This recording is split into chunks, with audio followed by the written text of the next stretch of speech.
রাস্তার পাশে ঠান্ডা লেবুর শরবত গরমে যেমন প্রশান্তি দেয়, তেমনি খুশি মনে পান করেন পথচারী সহ অনেকে।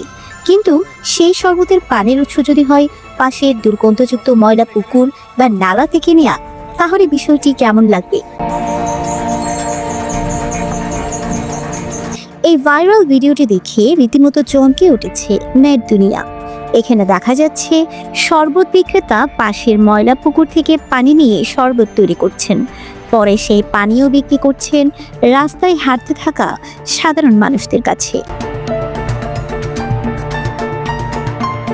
ভিডিওটি ভাইরাল হওয়ার পর সামাজিক যোগাযোগ মাধ্যমে বইছে সমালোচনার ঝড়। নেটিজেনরা প্রশ্ন তুলছেন, এই বিক্রেতাদের নজরদারির দায়িত্ব কে নেবে?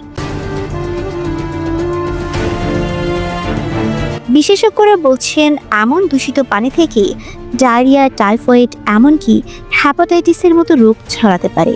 বিষয়টি নিয়ে সতর্ক থাকার পরামর্শ দিচ্ছেন তারা। এছাড়াও স্বাস্থ্য বিশেষজ্ঞরা মনে করেন, এইসব শরবতের পানি যদি বিশুদ্ধ না হয় তাহলে তা ভয়ানক স্বাস্থ্য ঝুঁকি তৈরি করতে পারে মানুষের শরীরে।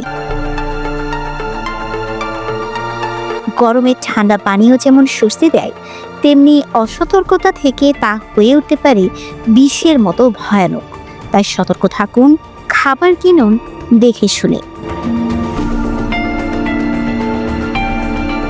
মেহতাবিন তাবাসসুম, জনতার আলো, নিউজ ডেস্ক।